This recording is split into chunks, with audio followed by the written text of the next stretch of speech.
Let's move on to main topic number 2. And our second main topic today comes to us from Joseph. And Joseph writes, "Hey John, recently on the show, we've joked about how the critical and financial failures of Dark Phoenix would make Kevin Feige's job easier in that he wouldn't be following something like Days of Future Past or Logan when he reboots the X-Men. But wouldn't the opposite be true? With the Dark Phoenix leaving a really bad taste in people's mouths, isn't it possible that Feige would have an even harder time trying to earn the trust of X-Men fans and redeeming the brand?" All right, thanks a lot for the question, Joseph. And yeah, we have been talking about that and joking around a little bit in recent days about how, well, with the critical and the, not the greatest financial result for X-Men X-Men Dark Phoenix, does that actually make Kevin Feige's life a little bit easier? It's like, whoa, okay, now it's going to be really easy for whatever we at Marvel do with X-Men now for it to look good because it's coming off a stinker. And by the way, I didn't think Dark Phoenix was horrible. I thought it was poor, but I didn't think it was horrible. But still, Kevin Feige's probably sitting there going, hey, now it's going to be easier for me to make X-Men look good because they're going to be comparing it to Dark Phoenix. Everybody's happy, right? Well, what Joseph is asking is something a few people have brought up to me. Couldn't the opposite be true? Couldn't the fact that Dark Phoenix did badly and did leave a bad taste in many people's mouths? There's a bunch of people that like the film, but a whole bunch of people that didn't. Is the fact that it financially did so poorly, worst of any X-Men film? Is the fact that it did critically so poorly, worst of any X-Men film? Is the fact that it's leaving a bad taste in a lot of people's mouths actually going to make Kevin Feige's job harder moving forward so that when the next X-Men film comes out, people are just going to go, you know what? I saw that last X-Men movie. I didn't like it, so I'm not going to go see this one. Couldn't that be the case? It's possible. It's possible. But what I would say to that is let's look to a recent example of a film in this exact same situation. Let's look at the precedent here. Let's look at a scenario that is almost beat for beat the exact same sort of situation that the X-Men franchise is in now. And that is Spider-Man. That's Spider-Man. Because you remember, Spider-Man had some great films. X-Men has had some great films. But it ended its run at Sony.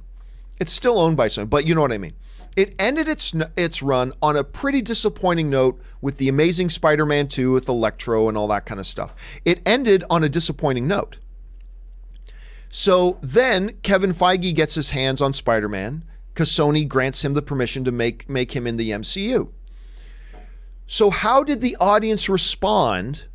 And how did the critics respond? How did film fans respond to the first MCU version of Spider-Man after coming off of another Spider-Man that was disappointing and left a bad taste in people's mouths? Well, the precedent is actually pretty good.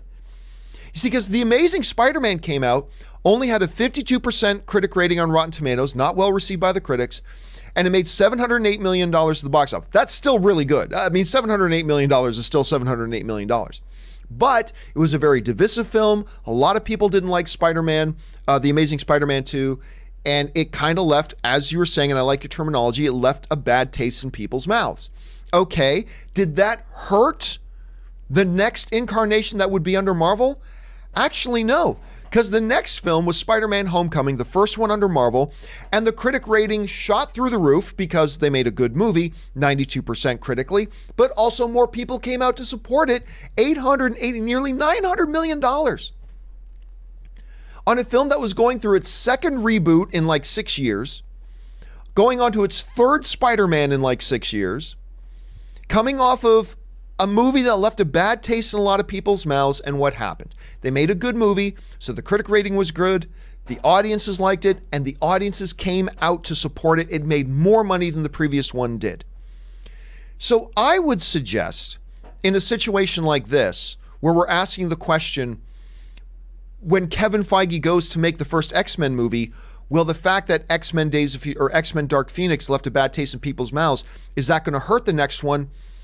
It's impossible to say, but if you want to look at precedents, then we do have a very recent precedent with Spider-Man having had a bad film, leaving bad taste in people's mouths, coming back strong. More people came out to support it, and because it was good, people enjoyed it. So I would say at this point, while it's impossible to say for sure, if Marvel and Kevin Feige make their first X-Men film and they make it high quality like they did with Spider-Man Homecoming, and the audiences appreciate it, it gets good critical response, all that kind of stuff, I don't see there being any reason not to expect that it can have great success, even though it's coming off a down note like Days of Future Past. That's my thoughts on it. What do you guys think about that? Do you think the relative failure of X-Men Dark Phoenix is going to help or hurt, or neither, the future X-Men movie that's going to come out from the MCU? Jump down in the comments section and let me know your thoughts.